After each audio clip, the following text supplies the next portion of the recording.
Yo. Once again, it's on.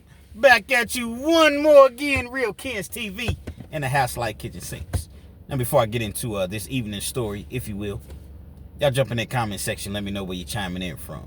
I'm coming straight out of Lexington, Kentucky. Let me know your city, your state, your hood, your set, whatever you may be representing. Let it be known.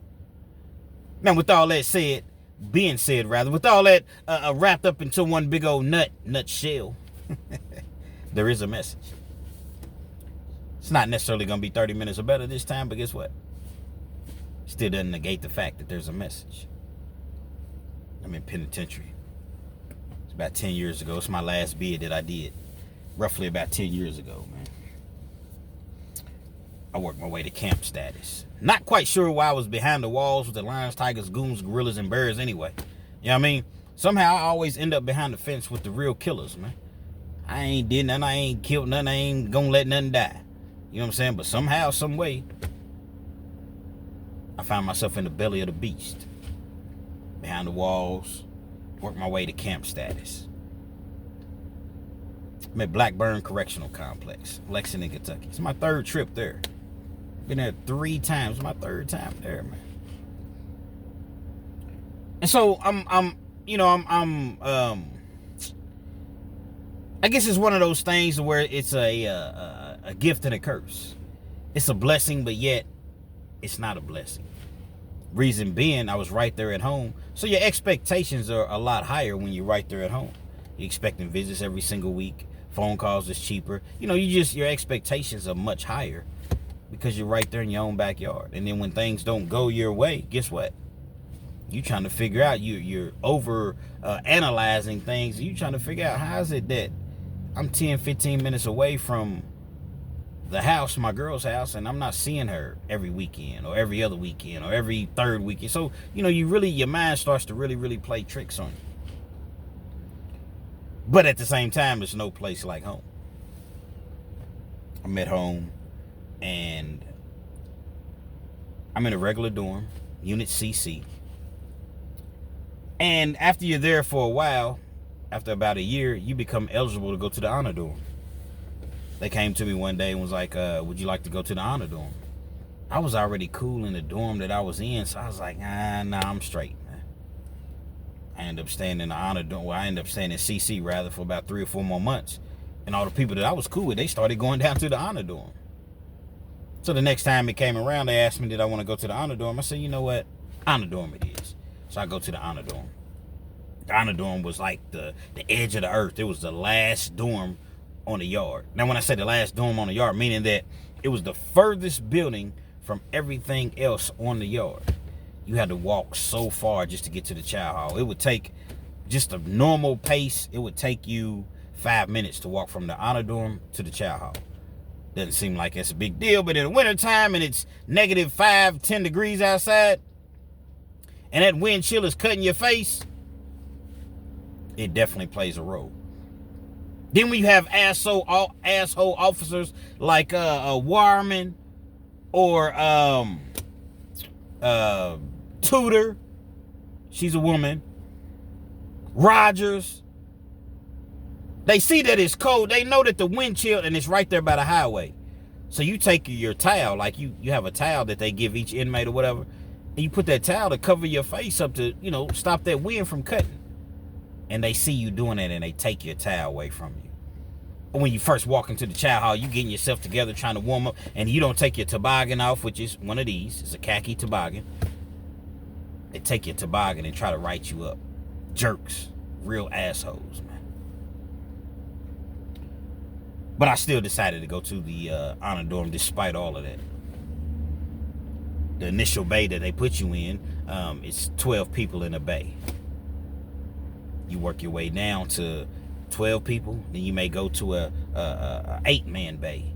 Then from there you go to a 6-man bay, then a 3-man bay, then a 2, then eventually you work your way all the way to a 1-man cell. That's the ultimate goal for everybody. Well, my 10-man bay that I was in, I was cool, man. Everybody around me was just so cool, and I liked the spot that I was in. Like, I had like a little corner spot, and everything was straight. I was cool. I didn't even want to go down to the 8-man bay and 6-man bay. I was straight. They kept asking me, I'm like, nah, I'm good, man. I'm straight exactly where I'm at. So I'm in this bay, and there's an individual, Shekels, Big Shekels. That's what we call him, man. Big Shekels was from Louisville. A little bit darker than me. Shekels at the time was probably, I want to say he was about 40. Had gray hair, gray beard. Shekels was 5'11", to be exact. But he was weighing in at probably 240. Now, he's kind of a big dude, but he wasn't overly big. Like, he wasn't excessively sloppy or anything. He had a little gut on him, but he carried it well. Big old hands. I never will forget he had these big hands. Paws, double paws, though. So we're in the same dorm together, whatever. Dudes, Big Shekels is cool. He just laid back. He don't bother nobody.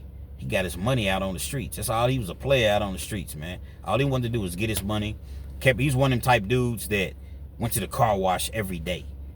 He had to have his car a certain type of way, as far as the cleanliness of his car, or he wasn't going to go.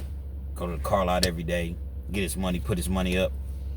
He ended up getting caught up. They found, they found a bunch of work in the walls of one of his places that he owned. And he caught a case from that. He got out on bond and something happened, and he ended up having to pop somebody. So he had 2 pending cases at the same time. He ended up getting convicted. They gave him I want to say 10 years, and he had to do 85% of that time because it was violent. Worked his way down to a camp, like I said, smooth, laid back, laugh, joke, just a player. Didn't bother nobody. We ended up getting on at they had like a little outside job to where you leave the compound every day. Now, it's not like a real job to where you make real money, but it was the highest paying yard, the highest paying job on the yard, rather. I made about $150 a month, but I had regular time.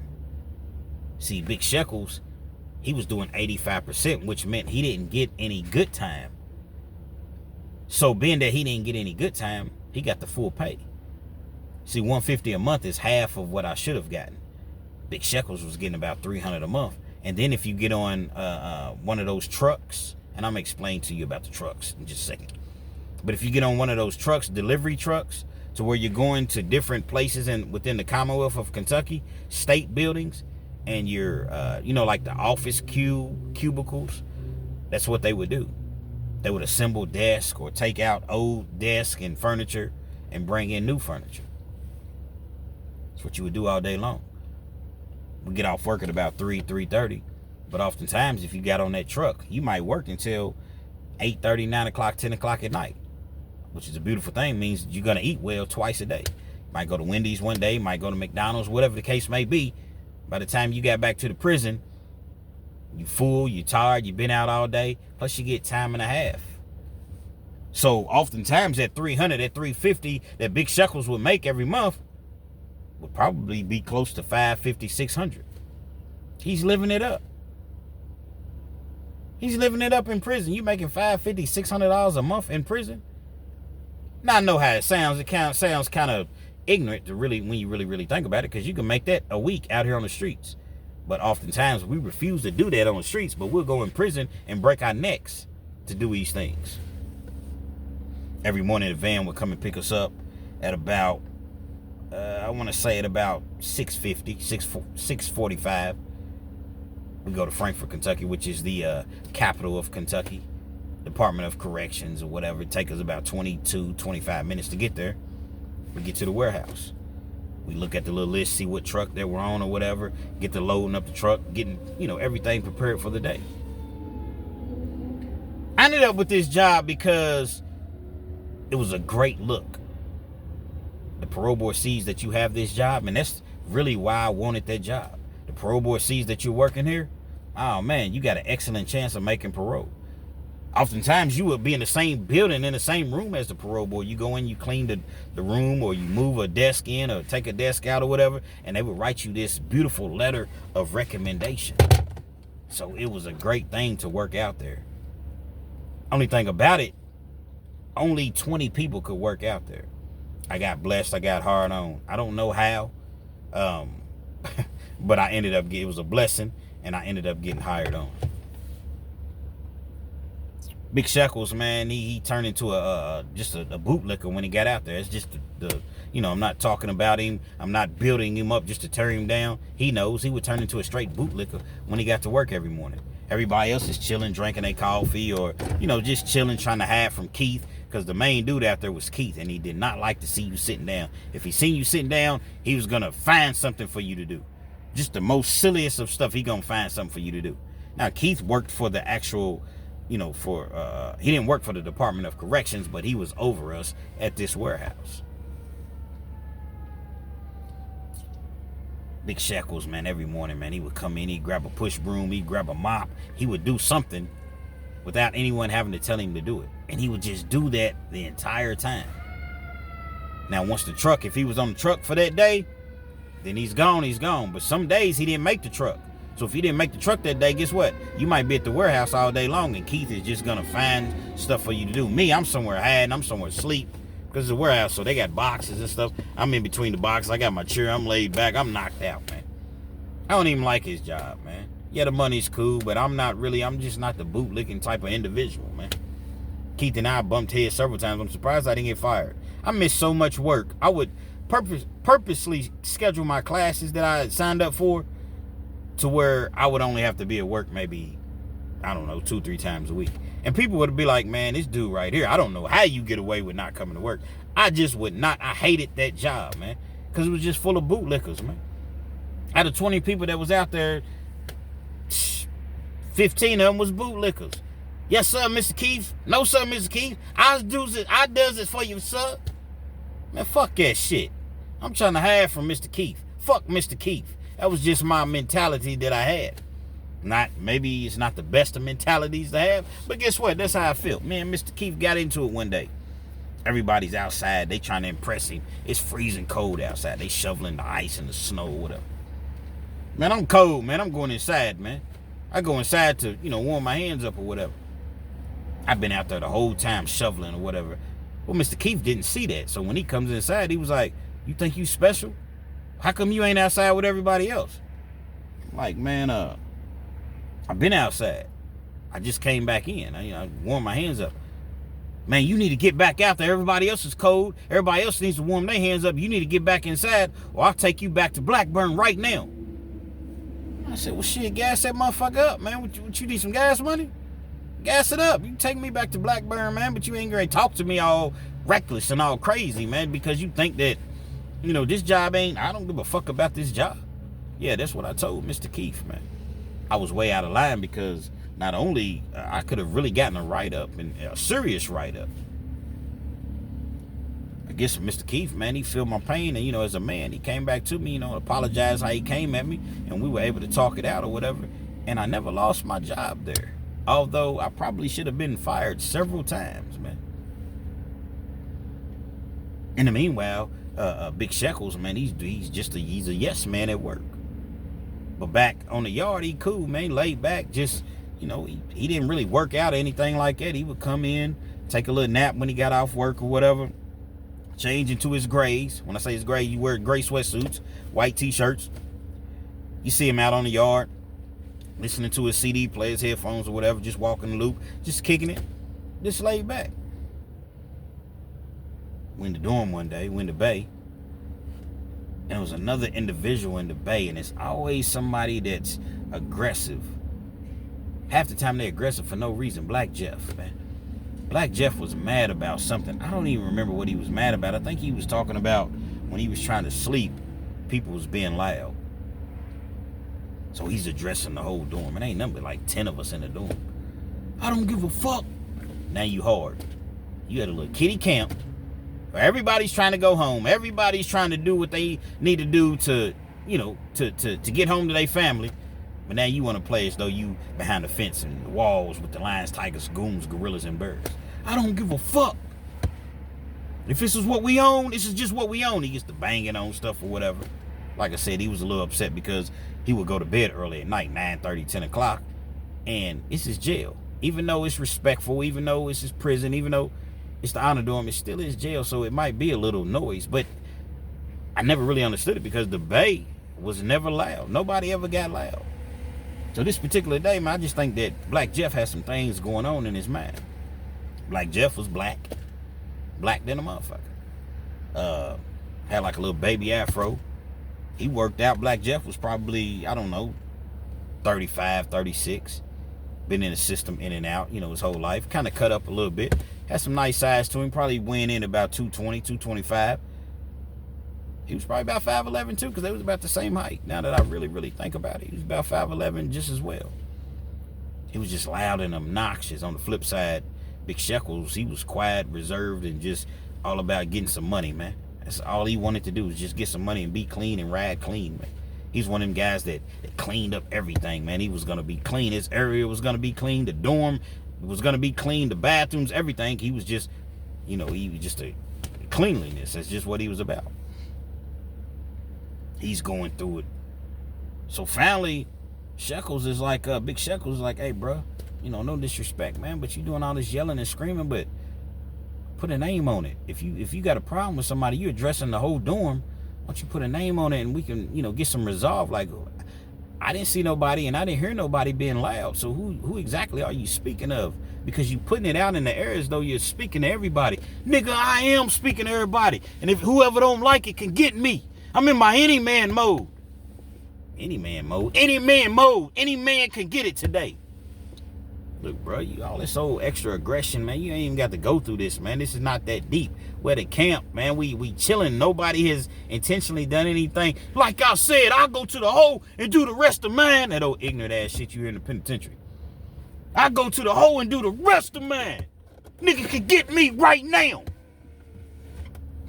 Bro, all that ain't even necessary. We looking around. I'm seeing it, man. I'm just like, I done already seen him go through these episodes a couple times. That's just what he does. That's just who he is. So it didn't really faze me. Oftentimes the loudest one in the room may not always be the weakest one in the room, but not always the toughest one in the room. I'll put it that way. I done seen some loud ones that'll get with your ass. So a lot of times people say, oh, he's loud. He's just a scream for help. He's calling out for the police. No, some people is just loud and obnoxious when they get mad, and they will knock your ass the fuck out. This particular case, I didn't know what Black Jeff was about. Like I said, I just seen him go through his episodes a few times, and he'll go do the rest of his time in the hole, and he don't care nothing about being in the penitentiary, and again, all of these dumb things that you hear in prison. He just kept on and just kept on and just kept on, to where Big Shekels was like, hey, bruh, you need to chill out, man, and watch your tone. Watch how you talking to me, bro. Now, when Big Shekels is talking to him, he kind of got like a little smirk on his face, like, bro, it ain't that serious, man. You see what I'm saying? I'm trying to get some resolve and work this thing out with you, but, bro, you going through all of this, man, and it's unnecessary. Now, this particular bay, they had a camera, but like the camera only covered one part of the bay. So when you first walked in, there's like a camera right under the door, but there's others, like it's one camera, so it doesn't cover the entire area. No one's trying to mess this beauty love up, man. When I say beauty love, meaning Shekels is making $350, $400, $500 a month. He's laid back. The COs, when you're in the honor dorm like that, they don't even bother you. They just give you leeway. They understand, okay, these people are they've had good behavior, been on their best behavior, so they don't even really come down there and bother you. Like, you just it's smooth. You keep your TV on all night. You just got privileges that the other inmates don't have because you're in the honor dorm. Dude just keeps running it. You can get me too, big boy. You can get me too. Get you, ho, bro. I don't got no problem with you like that. I'm not trying to fight you, man. You know what I'm saying? I'm not trying to fight you whatsoever.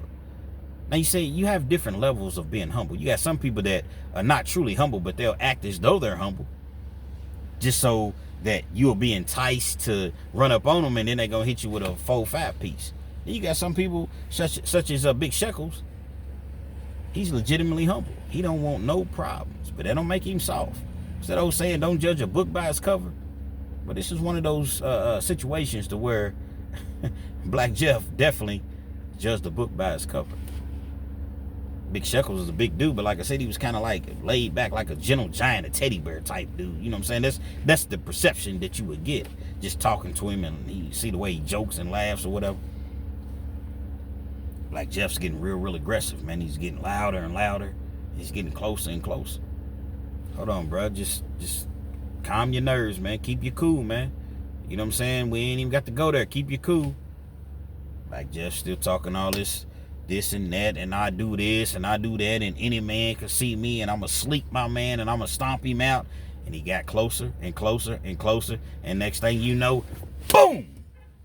Man, clocked that boy, caught him right here on the button, man. Chin strap, night, snoring, went right to sleep. I'm gonna tell you the interesting thing about this. Actually, it's funny. When he hits him, boom, catches him.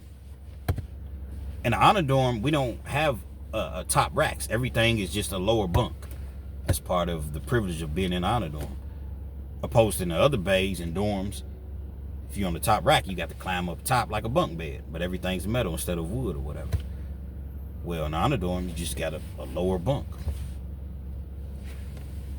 Bam! Some like slow motion. Clocked that boy. Dude went right to sleep.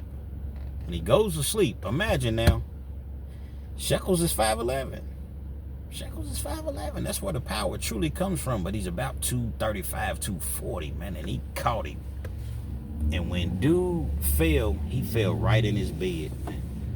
Fell straight back like this. Shekels grabbed his feet, politely put him in the bed, took the covers, put the covers over him, and tucked him in. That was the coldest knockout. I've seen some dudes get knocked out in prison. That was the coldest knockout I've ever seen in life. Not just prison, just in life. I don't want to get it misconstrued and make you all think as though I'm saying that all the tough dudes is in prison, because there's tough dudes out here. You don't have to go to prison to be tough. Some dudes out here that'll sleep you that ain't never did a day in jail. So please don't get it misconstrued. I understand that you got tough people everywhere. Man, he put that boy to bed, man. Put him to bed and tucked him in. I didn't know what the situation was going to be once he came to and realized, because typically if there's a fight on the yard, depends though. Because I've seen people still coexist on the yard, as long as it wasn't anything to where it was a whole lot of bloodshed and a whole lot of violence. I've seen people get whooped and, you know, you got me. You know what I'm saying? They remain on the same yard. But then you got some people, nah, we not going to walk the same yard. I guess Black Jeff felt as though, okay, I got away with this. We got away with it. Yeah, he got me. But at the same time, I still got my job. Police didn't find out. We don't got no write-ups. I was being loud. I was being wrong. Humbled him. He came back and apologized to Big Shekels, man. That was wild, man. Slept that boy, man. Just imagine seeing somebody get slept. Okay, we done all seen a fight. Dude might get knocked out or whatever. But he falls straight in his bunk and his bed, and he grabs his feet.